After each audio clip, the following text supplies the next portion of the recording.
Hi, my name's Leo WT, and you have found your way to the Conversations Podcast. Conversations exist to create spiritually minded conversations about life. We desire to create safe space for dialogue and community.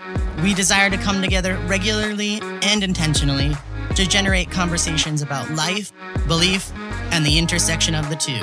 Everyone is welcome at the conversation. Hey everybody, it's Leo WT here. I'm coming at you with a special edition of Conversations. Pretty soon Cupid's gonna fly behind me and shoot some arrows and stuff, but I'm actually here recording a Valentine's Day episode, and I absolutely loathe thematic episodes.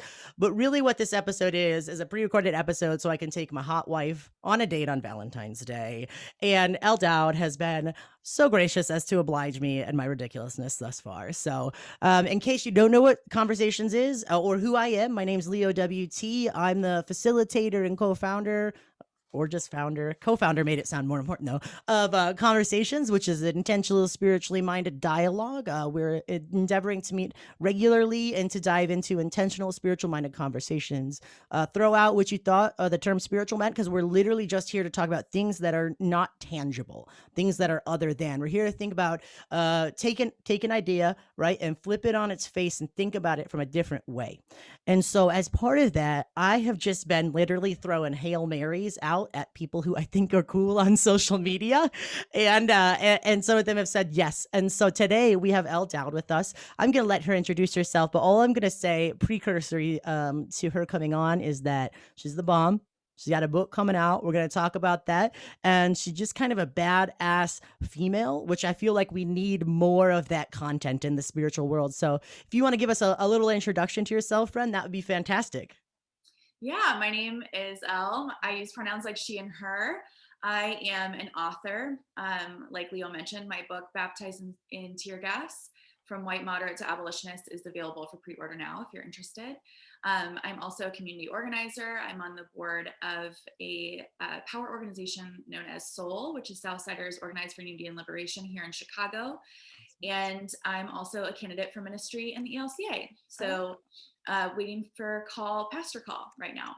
Oh, that's exciting. So yeah, that's kind of like, what I do professional life-wise. And then my family is, I have 2 teenagers and a spouse and a dog, and just, it's pandemic life. So we just like hang out. So yes, all the time. Yes, all the time. all the time said with eyes wide open, right? Yeah. I'm really lucky though, because I have like literally the best kids. So it's like, it's still, I still wish we had more of our own time and other activities and stuff. But as far as people to be trapped with, they're like, the best people to be trapped with. There could be worse, right? You know what always strikes me too is I'm a parent as well. I'm a parent of 5, which is like wild, because I always thought I was gonna have like 1 or 2. But then I met my wife Elle, not the same Elle for those of you who are confused, but I met my wife Elle, and she's just a total babe. And for as beautiful as she is physically, she's 100 more times beautiful internally. Her mind, her heart, her spirit, all these things that you just don't find a beautiful brown spiritual lesbian artist in Olean, New York. And so I was like, I got to get on this, like put on my big kid pants and get my parenting game on. But let me tell you, I got 4 teenagers down, 1 to go, none dead, but this last one is really trying me. Oh no. So are you looking for, just out of my own curiosity, are you looking towards like parish ministry, like being in a specific church? So if I were to, say like what my dream situation would be, right? So it's not, even though sometimes, I wish the world revolved around me, it doesn't. So this is like, if I lived in a vacuum and there were no other, forces, sort of like, it's not a guarantee I would get something like this, right? Yeah, but I would love to be, yes, a pastor of a parish or congregation, but probably not full-time. I'm looking for something part-time so that I can continue I applied for PhD programs and continue working towards that. And so that I can continue doing some of like the writing and speaking that I do. And hopefully, the ideal sort of like parish congregation would be a congregation that's interested in public witness and community organizing, and would be looking for someone to sort of like be in that together. Like my ideal community would be like a small group of folks that's just like really committed to each other and really rooted in the community that we're in. So I like that. I what I'm like looking that. for. Yeah. Yeah, I'll jump on a second with that. Like, if you find two of them, like, do they have a sister, right? Right. Yeah, right. I'm very much drawn to the community organizing aspect of it, and also like I've always felt like I was going to write a book. So there are things that are going to come up for me. I'm sure we'll see. I kind of feel like I don't necessarily feel tied to wanting to be in one parish, but I feel very scholarly intrigued by the idea of what does the next generation of the church look like? Because I've seen the past generation, and I think a lot of the tensions that we feel in society are like, well, this is what we've always done, and then people are like, well, it's not fucking working. You know what I mean? And I want to be on that vanguard of that. I think, and that's like the artist and creative in me is like, what could we do if we saw this? If we saw the pandemic, if we saw digital communities, like if we saw them as like a divine way forward instead of a satanic stumbling block or something, Right. Yeah, I think too for me, so I do a lot of like public work, right? Like this is an example, like interviews or panels or workshops or speaking or whatever. And so sometimes people are like, well, why do you want to be in a parish? Like that seems counterintuitive. And for me, I'm like, I think of like a parish, or it doesn't have to be a parish, but some sort of intentional gathered community that's committed to one another, that gathers around shared values or shared story. I think of that kind of community as really like the incubator for anything else, right? Like that's where we try the things. That's where we do the creative stuff. That's where we like, explore God together. That's where we like reflect on how it went. And then the lessons that I learned from, these people, these communities, then if they feel more widely applicable, then I like share about that. Then you take them and you propagate, right? Yeah. So it's like, because interestingly, like on the one hand, every community and context is so different. There's like different personalities, like different stuff going on. And yet, like, I'm really finding that a lot of the core messages or learnings tend to resonate like across contexts. And so I talk a lot about how like, Jesus would like go have these like private conversations, but kind of publicly, like he'd be like preaching to his disciples, but then there's like people around. And like, I kind of think of that, like, I don't know, like Twitter or something, like me and my folks, my like community are having this conversation, but there's like maybe other people listening in on it. Yeah. And then maybe they're going to riff in their own community on what that means for them. So absolutely. Yeah. There's some sort of like universal practicality. Just last week on the podcast, which will be about a couple weeks ago by the time this airs, but I spoke to my friend Sally, who actually grew up in the Mennonite tradition, not conservative Mennonite. People thought I was going to be bringing on someone who was going to sell them donuts and lumber goods and puppies, but no, she's like not like conservative Mennonite. She's like a more progressive or modern Mennonite.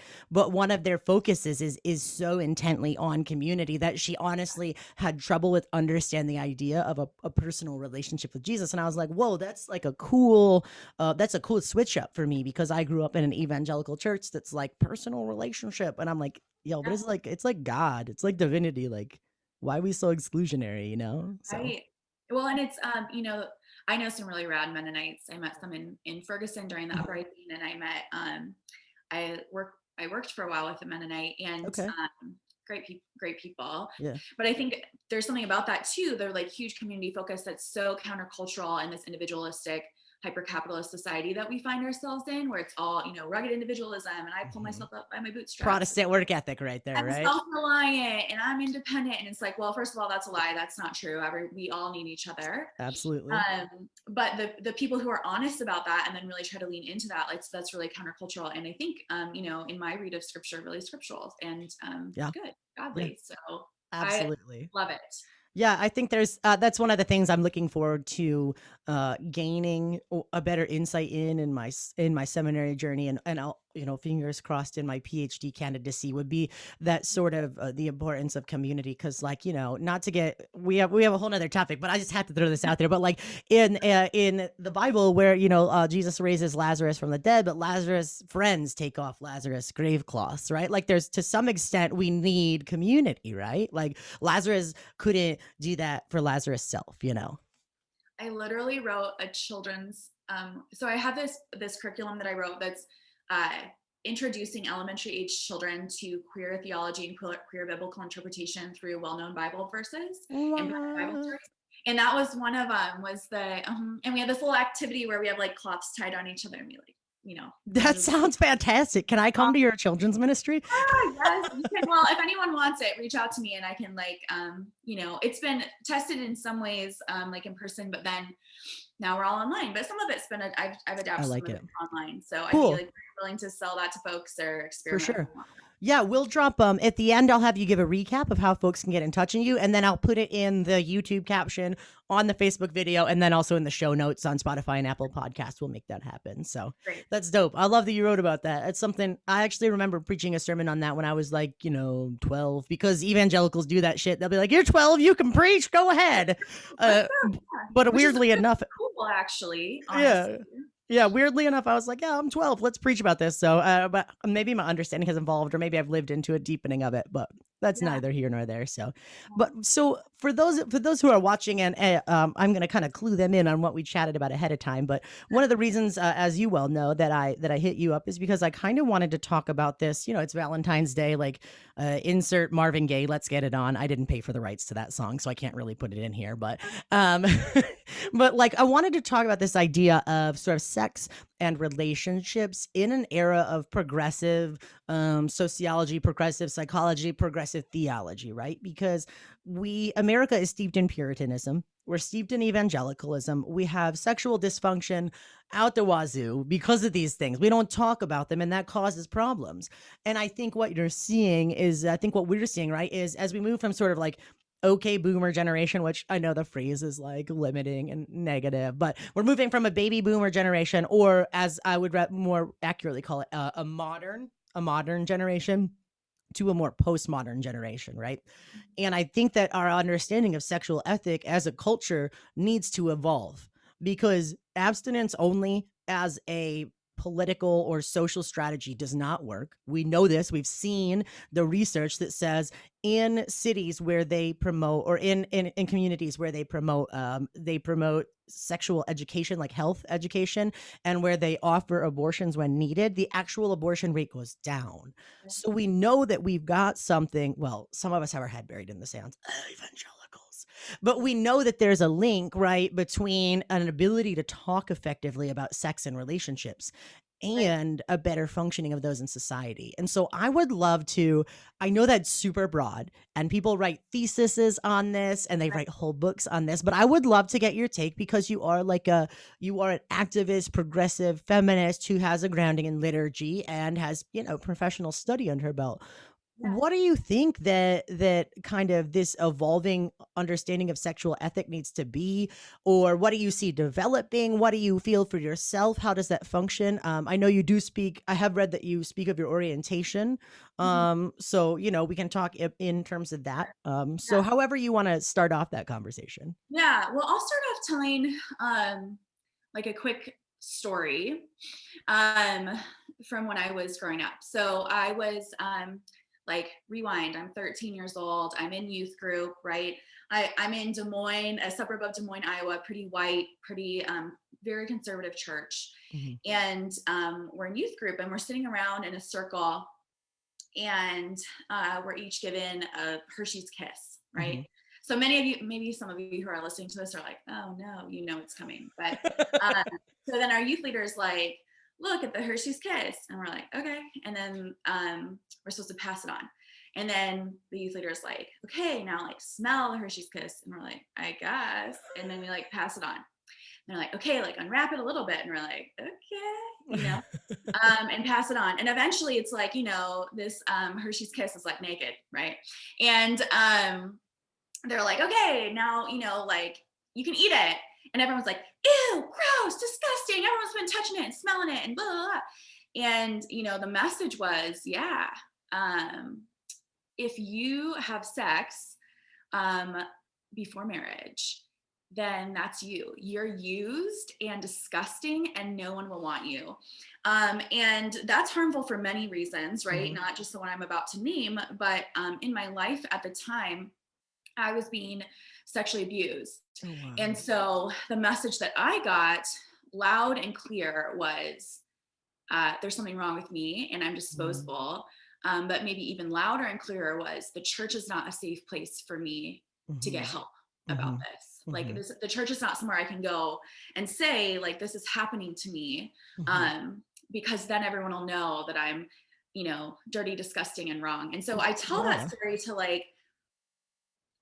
root in like my own kind of experience of this. Like we might talk a little bit abstractly about purity culture, or I don't know, queer theory or something. I'm bisexual. I think you mentioned that. But it's like, when we say it's harmful, it's not just like harmful, like bad thoughts. It's like, there are real implications for real people. And I'm one of them, I was one of them, little 13-year-old me. So I think something that's really important is that a lot of us, at least, maybe on the more progressive side of spirituality, have decided purity culture bad, right? Like we can hear that story and be like, that's bad, right? There's like some circles that, maybe they don't feel that way yet, but for those of us in progressive, Christianity or progressive spirituality, we're like, that's bad. But then what ends up happening is there's this kind of like vacuum, right? So if like purity culture, which is very structured, right? There's a lot of rules. It's very like all or nothing, black and white. The lines are clear. You do not cross them. So like the rules are really clear, right? In purity culture, even if they're like applied, unfairly or not equitably, but like the rules, right? Right. Yeah. They're the rules. The rules are clear. And so then when we're like, okay, we're throwing out that rule book because it's trash, which true, it is. What we're left with many times in progressive spaces is this vacuum of like, okay, we threw out the rule book. And what next? Now what? And so one thing I try to think about is this former way of thinking about sexual ethics was like a list of do's and don'ts, right? This is yes, this is no, right? And no was like anything queer, anything pleasure-oriented before marriage, anything like that, right? Or outside of marriage or outside. Yeah, and in some instances, like even I had a Bible study leader who was a teacher at my high school, and she tried to say that even within the context of a monogamous relationship, there were still things that you're not allowed to do sexually. Like it's a pretty pervasive puritanical take on things, right? Right. So like it's very much like this list of yes and no is the way that the purity culture sexual ethic is structured. And so one thing that some, I would say, maybe like liberal Christians or maybe folks who have tried to leave that world have done is be like, let's move more things from the no list to the yes list, right? So we have this list of like, there's yes and there's no. And we know that like this no is unrealistic, not life-giving, honestly, very harmful, right? Incredible, death dealing even, right? Yeah. So let's expand so that the no's are less and the yeses are more. And the problem with that is that it's still maintaining this oppressive structure, right? So we still have this sort of mental list of like yeses and nos, and we've just kind of like scooted some direction. But what I would propose, and this isn't a fully formed thought because a lot of us are sort of just like still thinking about all this, still waiting it out. Yeah. So I'd love to hear like what you think about it. But what I would like to propose, instead of like a yes list and a no list, and we kind of like tick things back and forth, is more like an image of like a fountain, right? And in the center of the fountain are these values or these pillars of things that that we can agree are important, such as consent, bodily autonomy, respect, keeping of promises, whatever that means, those sort of things, or integrity, those sort of things can be like the center of the fountain. And then all of our actions and our thoughts can try to like flow out of that, right? So instead of like a yes list or no list, it's let's center ourselves in these values, Mhm. and then let's try our best to make our decisions and live our lives sort of flowing out of that. Um, and then that leaves a little bit of room for us to say, what's good for me now might not be good for me later. Right. Right. Um, but I it like also, that. I yeah, like that a lot. So I'm a verbal processor, and I haven't had a conversation about this yet because like I wanted to do the conversation because I'm a weirdo. I wanted to do this incredibly personal conversation on live video. But I like that. I like that switch in that model of understanding from a binary, which first of all, binaries suck, death to binaries. Like they're just not binaries are not biologically supported in any way, shape, or form. And so that plays out even, even further than biology into our ideology, right? yeah, Things are not black or white almost ever, unless they're a black or white crayon. Because even black or white light, we're talking about a combination of colors. Um, so I like, but that for me, that model of thinking about it really gives a much better context when we're talking about sexual ethic because like I believe that sex is important and mhm, it is spiritual, it mhm, meaning that it touches on something that's more than tangible, right? Tangible and basically in the case of sex. And I love the idea of creating a wealth of value, and then like all of what comes through is filtered through that and can shoot up into this big awesome array of experiences. And I think that model, even just changing that model, that structure in our brains, if people could switch that structure, I yeah, think that would allow them some freedom. yeah. Yeah, because I think for some of us who were socialized under these like really harsh binaries, even when our ideology changes, it's still like written in our bones a little bit, and Yeah, yeah. it hurts us, So so I need to like live into that imagery more Mhm. too, because it just makes more space. And it's still, you know, what we don't want is this vacuum where it's like, this is like, what maybe conservatives would say of like, oh, anything goes. You all just want to be able to do whatever you want. And it's like, Right, well, right. maybe I think that some of the things that you think are a problem are clearly not a problem, Yeah, but I actually don't think that anything goes. Like, I yeah, think people need to be safe, yeah. and people who are vulnerable need to be protected. I think Mhm, people should leave experiences feeling good and mhm. affirmed, right? Like, there's a lot of things. Like, I don't just think, but the details of what that means are, really different for different Right. people. Um, so yeah, I think having some sort of way to talk about like, how do we make these decisions? And I really like when your definition of spirituality is sort of like the intangible. Mhm. One of the things that I talk about a lot is the way that Western Christianity has done this really violent thing, which is to sort of amputate our spirituality from our bodies. So it's again this false binary, right? Which is not scriptural and No. not the way that like Jesus thought about spirituality.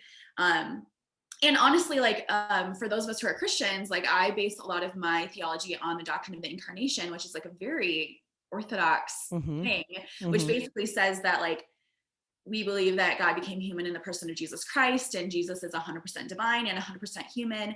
You can't believe in this foundational doctrine and think body's bad, evil, dirty, wrong, spirit good, and they're somehow Yeah, separate, because Jesus was both of those things. yeah, Jesus having a body didn't make him less good. yeah. Jesus having a body didn't make him like dirty, sinful, or wrong, right? You know what's crazy is that so much of what like I was actually doing some reading for my Hebrew Bible class last night, and we were talking about they were talking about like how when during a particular translation of the Bible, when they brought more into focus like the words and actions of Jesus, like that people started referring to it as communist, and like anytime that you try to take an action that Jesus prescribed in the Gospels, you're automatically labeled as socialist. I'm coming to this funny realization that most Christians don't fucking like Jesus. Like Right, they just don't. They don't like the embodiment of divinity scares them. right, Because it requires critical thinking. Because if Jesus was a human that had sex organs, which even if you don't necessarily believe in the divinity of Jesus, if you just believe in Jesus as a prophet or Jesus as a good model for morality, yeah, Jesus was still a person with sex organs. Like right. Jesus had morning wood. Like I don't know. how do you want to deal with that? You know what I'm saying? Yeah. And I think for me at least, I was traumatized by the abuse, which separates, sort of body and spirit, or like makes people feel, for me at least, I'll speak for myself, but it's also like a common experience that people name when they talk about sexual abuse and trauma, is I felt really like my body was the enemy, like there was something wrong with me, like my body had betrayed me. And for those of us who occupy marginalized identities, whether it's, we're LGBTQIA+, or we're people of color, or, both, or all the above, or disabled, or fat, or all these different things where society spends so much time telling us that our bodies are the wrong kind of body, we get this sort of really violent feeling of alienation from our bodies. And the healing process for people who know more about trauma, and again, I'm not like a psychologist, this is part of my like area of study with spirituality. A huge part of healing trauma is sort of the reuniting of the mental, or we could also say like emotional, or even spiritual, maybe. Yeah, I would posit spiritual for sure. Yeah, the spiritual and like this sort of tangible, right? Because we actually aren't meant to have this like huge division between our bodies and our spirits. Like we are whole human beings, and those things are one thing, and they're all wrapped up together. And for me, the more that I began healing from the sexual abuse that I experienced, but also the spiritual abuse I experienced at the hands of the church, the more that I started healing from that, I started noticing something. And what I noticed was that like the substance of my spirituality and my sexuality are like almost like the same. It's like water and H2O. It's like the same ingredient, right? Like it's like the same stuff. And so in that way, conservative evangelicals have something right, which is that you can't actually divorce spirituality and sexuality, and that they actually do influence one another, right? Or like you say, they're both these sort of like intangible things, or intangible plus things. Yes. Yep.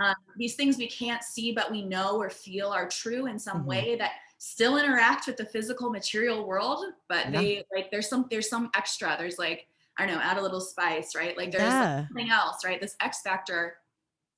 And so there's things that we can do to support this reunification of body and spirit in a way that promotes healing. And one of them, or probably the most important one, obviously, is like get yourself some therapy. Like some people really love EMDR, but some of these trauma therapists also say, these other things I'm about to name are not supplements for like therapy, or some people like meds support that. Flash a disclaimer on the screen here. Neither of us has psychiatry degrees. Right. But they are the sort of things that are like supportive. Like when you're already doing that other stuff, you're doing therapy, you maybe have, like meds if you need them, or all that kind of like professional support. These other things can really support you in your healing. And it's activities that connect body and spirit, or body and mind, or body and emotion. So there's some that, create these neural pathways. A lot of times it's like bilateral movements are one of them. So people who like running can be, if you like think about your problems while you're running, it's like, oh, it helps you process them. Drum circles are another one.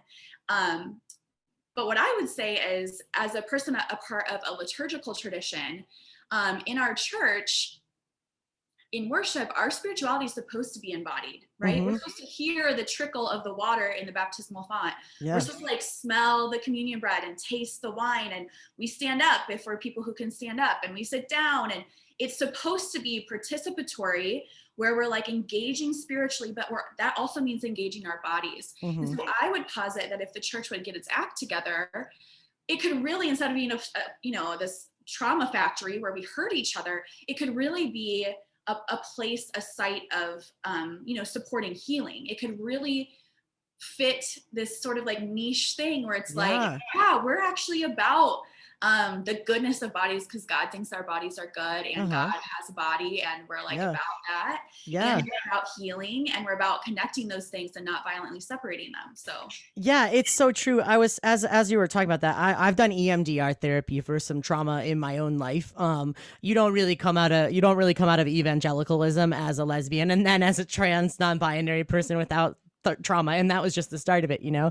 But Yeah. one of the things is there is a constant regrounding and a reconnection, and rebuilding those neural pathways, like you mentioned, where you're intentionally, like, you're tapping as you're thinking, or you're actively feeling your body in the presence that it's in. You're feeling the weight of your body. You're feeling the chair that you're sitting in. You're feeling the air that's blowing on you.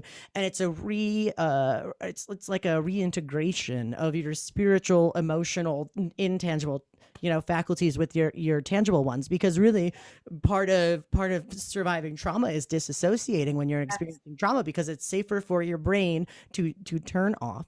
And I mean, sometimes people with trauma, even like they once you start to work through your trauma, you can recover memories that you didn't know you had, because your brain had shut off to the details. And I think it's been a really damaging part of, yeah, of kind of purity culture, to separate yourselves from your bodily functions and to automatically name them as evil.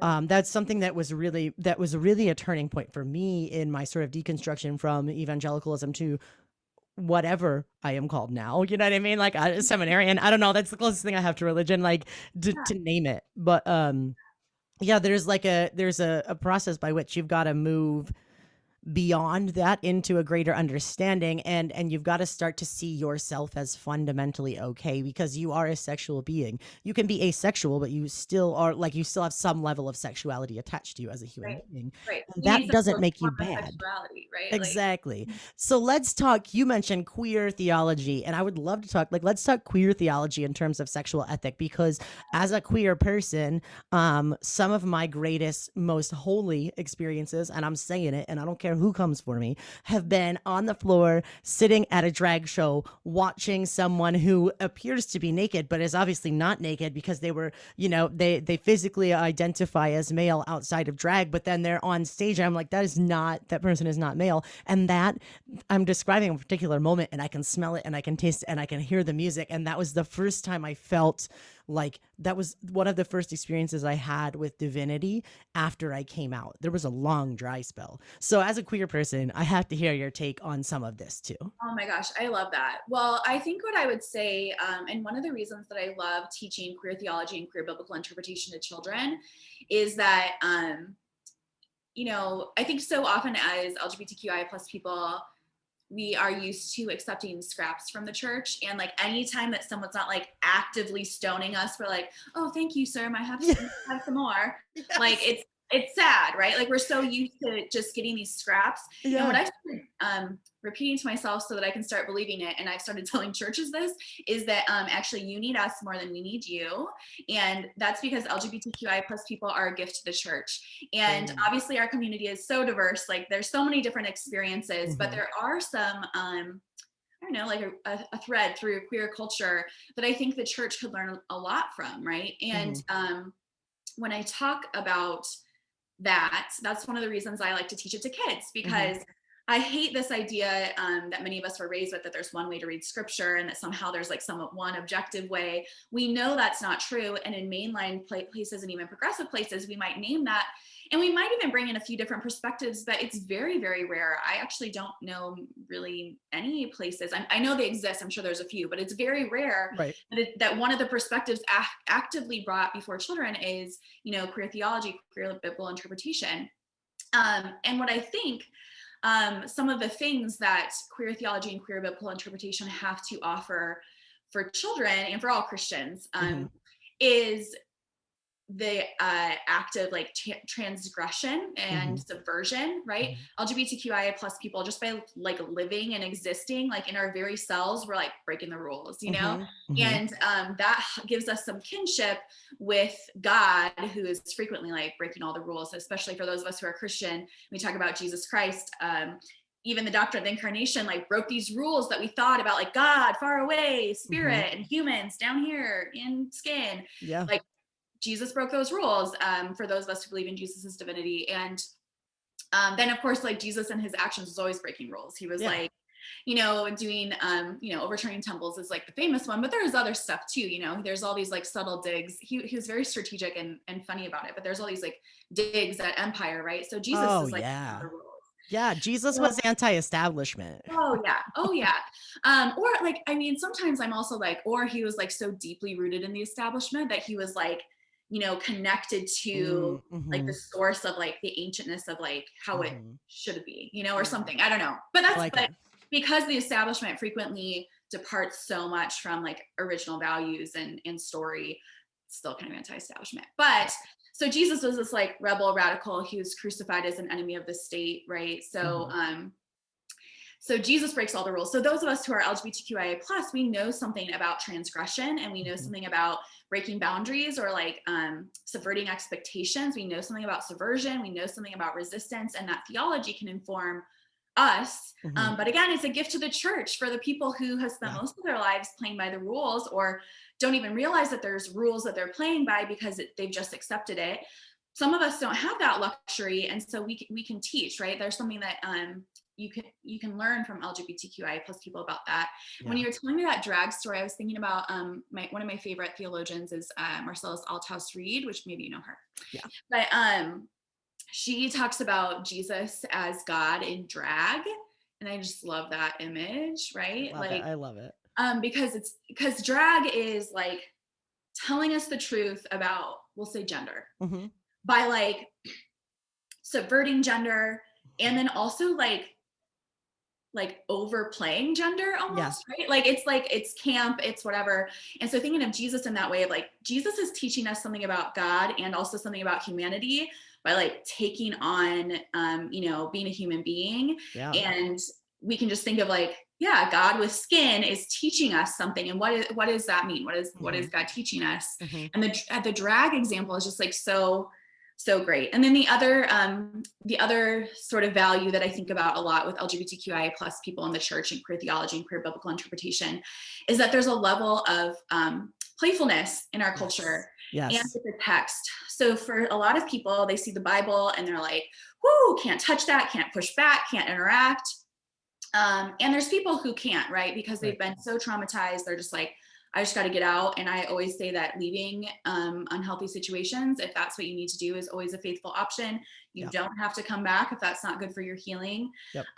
But for some of us who stayed, or some of us who came back, we figured out like a different relationship with scripture.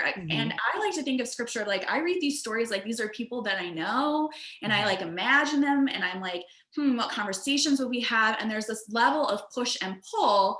And then, a little bit of subversion that turns into playfulness, really similar to the sort of like drag or camp, right? Yeah. So when I read biblical characters like, let's say, Rebecca, I read Rebecca, I'm like, oh, that girl's bisexual. That girl is so bisexual. You know why? Because she had this nurse named Deborah, who's like the only slave that's like named, and she like lives with her whole life and like buries her. But then she also has this like, her husband Isaac, and like reading about Rebecca, like you're like, I know what's up.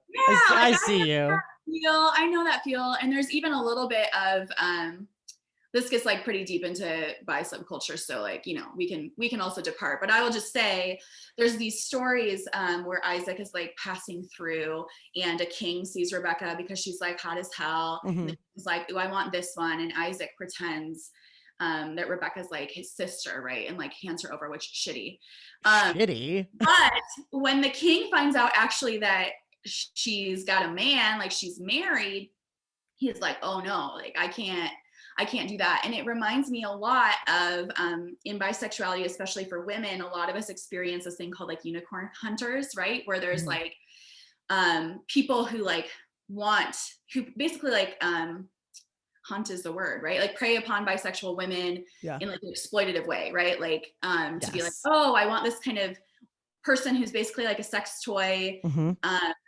And then there's frequently this thing called the one penis policy, which is also like a very transphobic policy, right? So, but and biphobic as hell. So it's like this idea of, oh, this woman can fuck this person with a penis, this cis man, and I can fuck multiple women, or this other woman can fuck this woman. But one penis policy, right? Because patriarchy and like exactly. Right, like the low key sense of like ownership over women, and then also purity culture is in there because it's the idea of women being sort of like defiled or Exactly. dirty if then like there's more than one dick involved or something. Exactly. So I Yeah. hear the story of Rebecca and the king being like just fine, basically just snatching and exploiting this woman. But then as soon as he's aware there's, you know, more than one penis involved, he's like, whoa. Right? Not gay, bro. Right. So it's like, you know, it's clearly, you know, unicorn hunting and you know, the one penis policy in that same way were not a thing. Yeah. Like when Yeah. Rebecca was, so it's not like I'm saying, oh, that's what was really going on in the story. What I'm saying is me now today as a bisexual woman with certain experiences can look at scripture and say, oh, this seems really familiar. Yep.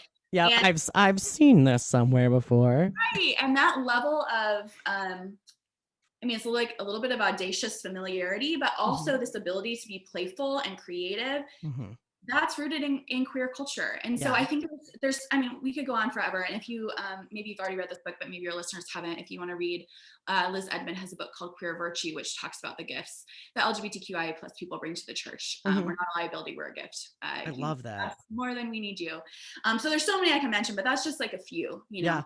Yeah, I think I might have you send me a list of some so I can put them in the show notes because I'm too engaged in this conversation to take notes right now. Sure. Yeah. No I problem. love one thing that I've noticed as a non-binary person. Well, I came out as lesbian, and then I later came out as trans, and then I later understood myself to be non-binary.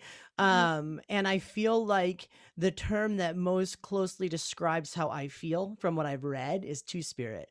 And I don't say that I live really in really close proximity to the only city in America that coexists with a Native American reservation, Salamanca, New York. So I'm very careful to not say two-spirited lightly because I don't want to be culturally appropriating. But when I've read about it, there is this sense of like divinity imbued within these people that transcend and transgress and go beyond in a lot of ways the gender binary. And so for me, like there's a divinity in the experience of being non-binary. So I say two-spirited to say that, but that is a very long preamble. Promise I'm going somewhere with it. But I think that being non-binary has really opened my eyes to a lot of different characteristics of divinity too, because people want to clap back about people being LGBTQ, which hit for hit, bro. I did this on the channel earlier a couple months ago. I'll do it again anytime. I will take any transphobic sermon and I will hit for hit prove to you why it's a steaming pile of shit. And I'll make a YouTube video of it and I'll tag you in it. But I think that, you know, people want to clap back at this experience of being transgender or being non-binary and say, well, you know, they didn't have that back in the whatever day. And I was like, bullshit, there were eunuchs in the Bible. And there were, you know what I mean? And they were holy people that tended the temple. Like, get out of here, bro. Not only did we exist, but we owned, you know what I'm saying? And like, there's a certain amount of sass that comes with being a queer person, a certain amount of sass that I've learned to allow myself to embrace. Finally, now that I have a beard, I can embrace sassy femininity. Don't ask me why. It just happened that way. But I learned so much about God in that experience because of that playful, creative sense that I can be co-creative with God in my expression of my gender. Yeah.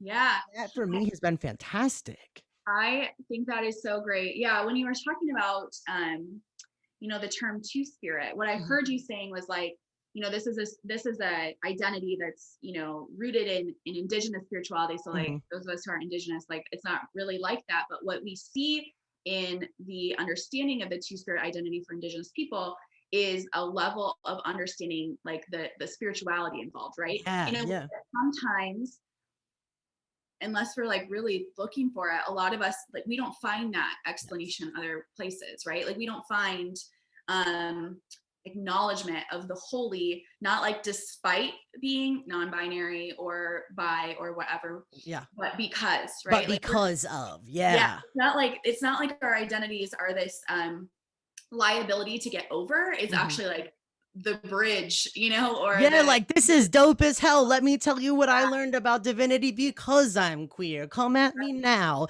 Like I'm not just waiting for scraps to fall off the edge of the table. I'm coming to you with a new understanding of theology that you cannot have if you are cisgendered and heterosexual. Right. That is empowering as hell. Yes. Yep. I think too, like, you know, I'm cis, but as like a bi person, I like identify a lot with this idea of like there's these categories or rules or boxes that we're supposed Mm-hmm. to be in, these choices we're supposed to make that are false choices, they're false Right. dichotomies, they're false binaries. And obviously I don't embody or like understand that on the same level as someone who's also experiencing that with gender. But Right. a big part of a lot of the research and work that I do is exploring that. It's Mm-hmm. talking about what ways do I better know and understand God? Which ways do I have a special kinship with God because of my identity? Mm-hmm. Because I break these expectations of the way that sexuality or for you also, you know, Mm-hmm. gender Mm-hmm. operate in society. And yeah, I think that there's a lot to be said about that. And Yeah. there's a lot of gifts that we bring. Yeah, and I think that and like all of this is so connected because sex and gender and orientation and gender presentation and gender identity are all different parts of the spectrum. If you don't understand that, listeners, come back at another time because there's a whole nother window of podcast. Well, I'll take you through the genderbread man, but there's an aspect of all of this that is innately tied to sexuality, right? Because I think that I think we've very clearly laid out, obviously in a non-scholarly format, but in an informal format, we've laid out the fact that there is a strong case to be made about experiencing divinity in areas that we've previously been told you can't learn about God from there. But what if we understood something more about divinity, about transcendence, about the mysteries of the universe because of our sexuality? Like, what if we embodied that and we embraced that, and instead of being scared, we were like, yo, what can I learn from like, I'm going to throw something out that's outside of my context. Like, what could I learn from a loving, consensual, safe, polyamorous relationship? I personally I feel hardwired to be monogamous. I've really thought it out because like when you're a queer and a Christian, you got to think everything out. There's no more free passes. But like I personally don't feel polyamorous, but what could I learn perhaps? And I don't know. This is a verbal process. But what could I learn from a relationship that holds space for multiple partners while still having depth and consent and safety and meaning? Like, is there something I can learn? And I think that's the vanguard that we need to push into to really let ourselves not be so truncated anymore, you know? Yeah. Yeah. So it's one of those things of, you know, when oppressed people are liberated, we're all liberated, right? So Yes. that's true Yes. also for race. That's true for you know, ableism and Mhm. all these other forms of oppression that we experience. But when we learn more about like the holiness of LGBTQIA plus people, it doesn't only liberate LGBTQIA plus people, it actually liberates everyone because Mhm. actually, even though there are these rules that the cishets put in place, none of you are following them. Like literally none of you fit into the gender binary, right? Like Nope. none of you do. No. No. Because So it's fake. because it's fake and it's just like, yeah, it's just harmful. Yeah. It's limiting.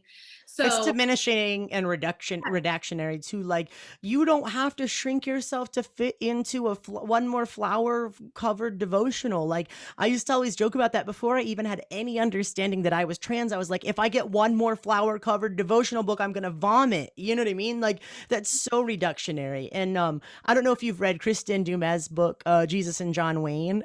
It's dope. The subtitle is how white evangelicalism corrupted a faith and fractured a nation. Dope as hell, bro. I had her on the podcast a couple weeks ago.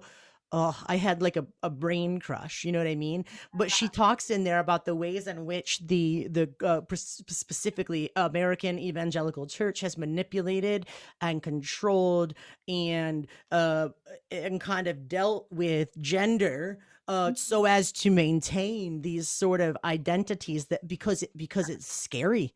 If we're free from them, what could happen? They can't control us anymore. They can't buy our votes. They can't sell us books because they don't know what books to write. You know what I mean? right. It's Mhm. wild. You got to read that book. It's so good.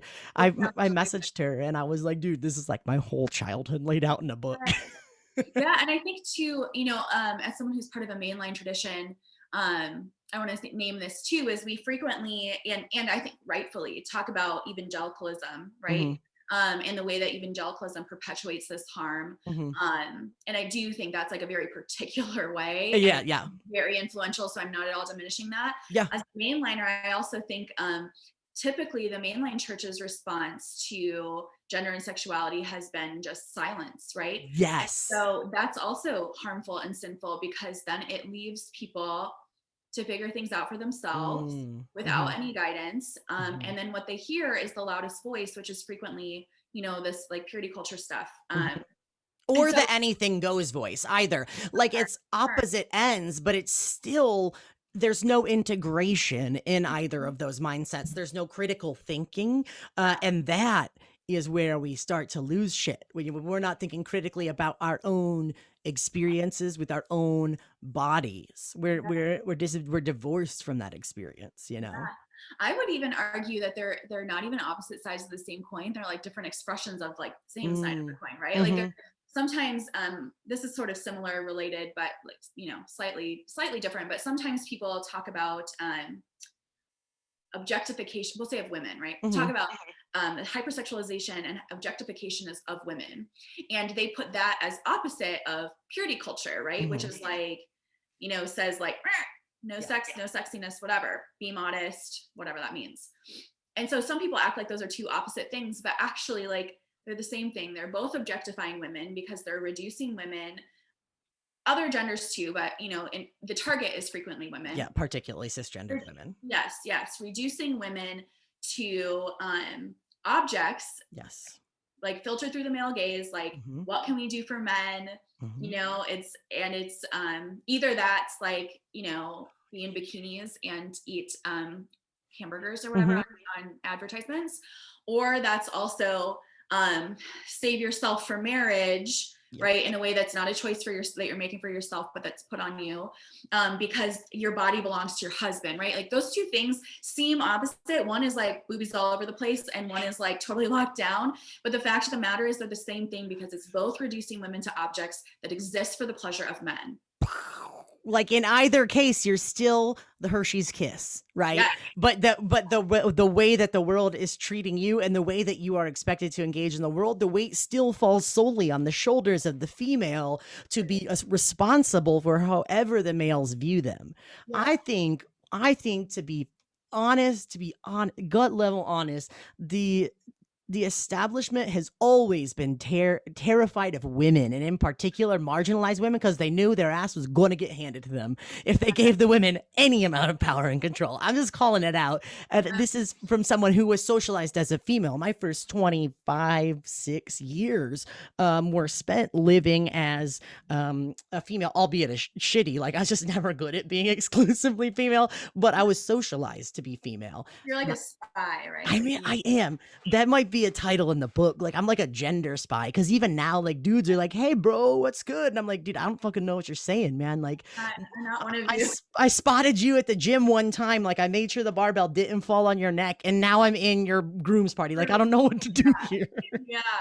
Yeah, I think too, I'll speak also as like I think of myself as a high femme, like I'm like super femme, right?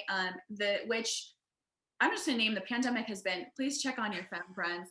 I can't get my eyelashes filled. I don't have my acrylics on. Like this is the first time since I was like, I've got roots. Oh my God. Ella's had the hardest time. She's like, she put on heels for an online training the other day because she just needed to wear heels. It's just, oh my gosh. So check on your femme friends. Check on your femme friends, please. You're not okay. But I've had to do a lot of, like you said, if you're a person of faith and also LGBTQIA+, you have to just think about everything. And I've done so much thinking about my gender presentation as a high femme to be like, is this, like these things that I'm doing, is this because of the male gaze? Like, is this because I want to? Is it some combination? Can we even know? We don't exist in a vacuum, whatever. But something I love about being a femme who is also queer is this, well, femme is an inherently queer term, right? Like feminine is different than femme. But something I love about being a femme is that like these things belong to me for me, that like regardless of who my partner is. And, you know, maybe like my understanding of like what's fun or sexy or fashionable is probably still influenced obviously by the male gaze, because we don't live in a vacuum. Like I'm not trying to pretend this is like choose your choice feminism and nothing, nothing's affected by anything or something, or that all choices are inherently empowering. And at the same time, it's still like, regardless of who my partner is, like my aesthetic doesn't, you know, hasn't really changed. Like this is just, I love my heels, I love my eyelashes, I love all that stuff. So there's something to be said about, again, this like subversion of like, maybe you look at me and you're like, oh, you've got your long hair and makeup or whatever. But it's like, yeah, actually that's not for you though. It's not for you. Exactly. Oh, I love that. I love that about my wife, Elle. I honestly feel like you guys need to have drinks together, because I feel like it would be a fucking vibe between you guys. But she literally says all the time, like if people comment like, oh, you wear too much makeup, she's like, okay, I didn't wear it for you, Barbara or Sam, or you know what I mean? I didn't wear it for you. I wore it because I feel hot as hell in it. So it definitely happens. This definitely happens like even in progressive spaces. I was in a progressive church and got told I should wear less lipstick.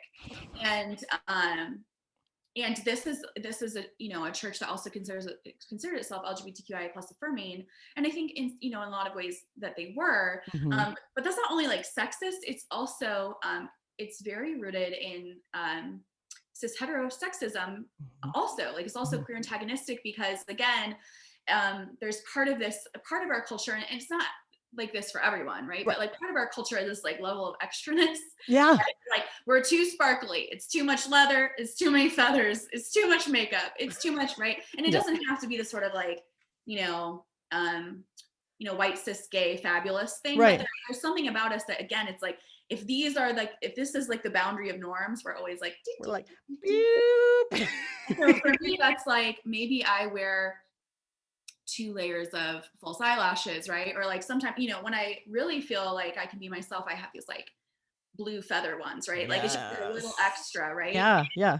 And so when people are like, you should be feminine to be the right kind of woman, but could you just be, your heels should be like 3.5 inches, but these 6-inch heels are don't too go much, over. right? And so that's, to me, not only sexist because women, we can't get anything right. Like it's a double bind no matter what we do. We're either frivolous or we're bitchy or whatever. Exactly. It's not only sexist, it's also queer antagonistic, because part of that is from this expectation of cis het culture of not to be like basically too much. And I'm like, we're all too much, right? All like, too much. I always say like I am multitudes. Like that's what I do, is be too much. Like I exist to be a personification of juxtaposition and just excess in terms of my personality. You know what I mean? The number one like word that people use to describe me is intense. And I think usually it's an insult. Like I think they're like, you're just a little, and you know, sometimes it's like them telling me to tone it down. Right. I'm like, sis, this is me toned down. I know this is like daytime drag here. This is not night drag. Like this is me like keeping my head down. Like this is me. But you know, so a lot of that's intense is like the word that people use to describe me a lot. And I've heard actually from a lot of other LGBTQI plus people, and you know, also just even, you know, there's that falls also like there's intersections of race with that too, right? Like absolutely. Black women, like angry Black women, right, is a way of saying they're too intense, right? And it's all about centering a norm around a certain kind of presentation, communication style, whatever, that centers whiteness, centers abled, centers dudes and cis hets and all these things, right? Centers you know, people with money. So like it centers a lot of things that have already occupied the centers, so we're over them, right? I've been referring recently in my like writings and preaching and such lately, I've been referring to like a centrifugal force that I find in the gospel when I read it over and over again. And by centrifugal force, I was preaching for the first time at the church that's like sponsoring my ordination, right? Well, first of all, back up a couple days before I was preaching for the first time at my rural country church, I decided to get a face tattoo. So it says a lot about my amount of excess in daily life. Mhm. But I was referring to the centrifugal force of the Gospels. That by that I mean that, you know, the positioning of Jesus in society as a poor person was intentional. And so if you really take the Gospels seriously, you will find yourself pulled outwards towards the margins, much like you do when you're on the Gravitron at the county fair, right? And hopefully you can avoid the puke, but you find a lot of good stuff when you're sucked back against the walls there. You know what I mean? So Yeah. I have to wrap this up, which is just terribly unfortunate because I'm having a moment here. But I would love to kind of just point out or highlight or illuminate the idea behind all this conversation. So I'm going to offer what my summary of it would be in terms of sexual ethic and sexuality and spirituality, and then I'd love to hear like your kind of thoughts, like if you could sum up what we said with one thing, which is not what we do because we're people of queer excess. But Right. Yeah. I think the thing for me that I'm even more coming around to, the centrifugal forces pulling me towards this in our conversation, is that there is an innate beauty and spirituality in a fully expressed understanding of sexuality. And you can both have a fountain, a foundation of things that you know to be true and to believe, and a guiding force in your life. But also, it can function as a fountain, like you said, and not as, guardrails on the side of the road to keep us from going over the edge. Yeah, I love that. I also love the fountain imagery because fountains are water, right? Yeah. And so water is like life-giving and Mm-hmm. necessary for life too, right? Mm-hmm. I think that's a very good Cliff Notes summary. I do what I can. Right? I know it's like you've done this before or something, but I think also the other like big point that, you know, if people are going to take a takeaway that I would like to just name again is Yeah. the idea that LGBTQI plus people have something proprietary to offer spiritually, and that our perspectives, you know, again, the church isn't doing us a favor by like No. throwing a bone, Yeah. that our perspectives are needed and wanted, and cared about by Yeah. many people and by God, and that are necessary for liberation. And so I say that a lot because I just feel like those of us especially, and the church needs to hear it, and also we need to hear it because we're so used to just, it's so the wounds are so deep. So Yeah, it was actually I've long thought that, right? But I've never heard that said back to me. So on a personal note, that was very healing and restorative because especially, you know, in a journey towards seminary, which I've felt called to be a pastor since I was 5. I don't even know if I believe in how church functions currently. Like I said before, I think the church needs to move forward, but I still can't shake this pesky desire to be a pastor. And I still haven't heard that level of affirmation of my queer identity yet. Like I'm preparing to go into a situation, to go before a committee that has to approve me to go into ministry, and I have to be prepared to defend my queer identity and to say not only like should you choose me in spite of this, you should choose me because of this, because y'all don't even know what you're missing if you don't get that perspective. So that was really healing and restorative for me to hear on a personal level. So good. absolutely. Well, I think we have to do this again for sure because I was thinking that. there's like 75 rabbit trails we could have taken, and we didn't even get to like half of the queer shit. We didn't even get to into like racial conversations, which are so incredibly necessary. I was thinking maybe if we do decide to do this again, we could do it.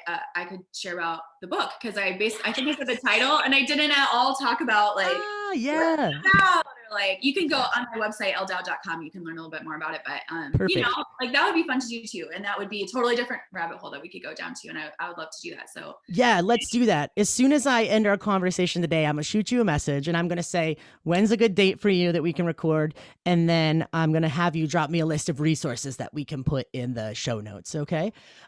So you guys heard it here first. You're gonna get another conversation of just sass times 2, right? You get high fem sass, you get super gender fluid sass, you get all of that with a little side of liturgy, a large side of seminary, and probably some serious sarcasm. So I'm gonna have Elle one more time before we go. If you can just list where people can find you, your social media names, handles, anything like that. Drop the title of your book, and then we'll say goodbye. Okay. Yep. So on social media, you can find me on Snapchat, Instagram, and Twitter at How Now Brown Dowd. All right. Kind of like, How Now Brown Cow, but it's Dowd instead of cow because I'm feeling it. yeah, my name before I was married, my last name before I was married was Brown. So How Now Brown. And then on Facebook, you can find me at facebook.com/Elle Dowd Ministry. And then you can find me at TikTok under Elle Dowd Ministry. And then if you go to my website, elledowd.com, you can find all kinds of stuff, sermons and opportunities to collaborate and places where you can see where I'm speaking next. And the name of my book, which is available for pre-order through the publisher Broadleaf, but also through Amazon and Barnes & Noble. I loved your eye roll for Amazon. I got it. It's, Skeletor's. My friend has this like really funny name for that. It's like Skeletor's online hell box of horrors or something. And like some like, but hey, whatever. Right.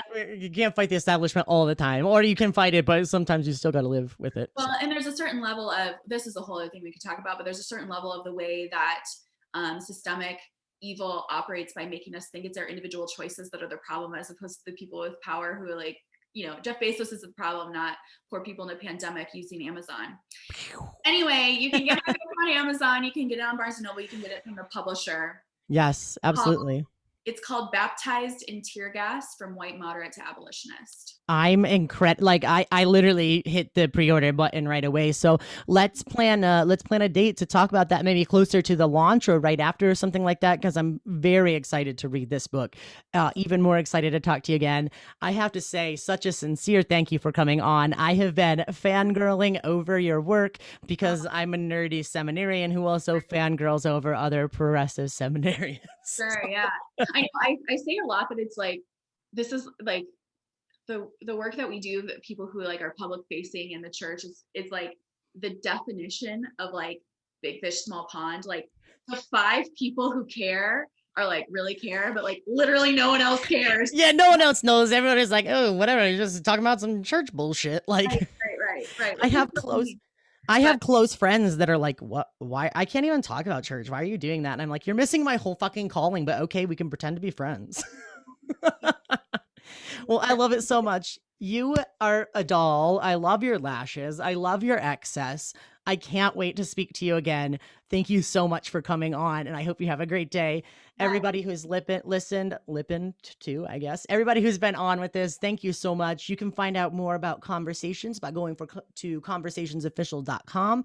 You can find us on Facebook, Instagram, Twitter, and TikTok. If you look up Conversations Official on all of those, you'll find that.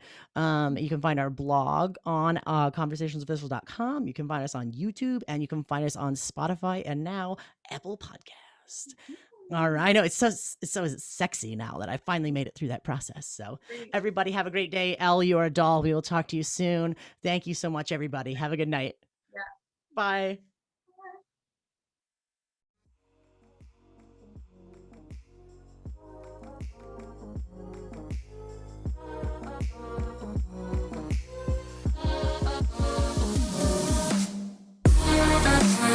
This has been the Conversations Podcast. Thank you so much for joining. If you have any questions or comments, or just want to get involved, feel free to join the conversation on social media. You can find us at Conversations Official on Facebook, Instagram, and YouTube. And please don't forget to rate, follow, and share this podcast. We're available on Anchor, Spotify, or wherever you get your podcasts. Thank you so much for joining the conversation.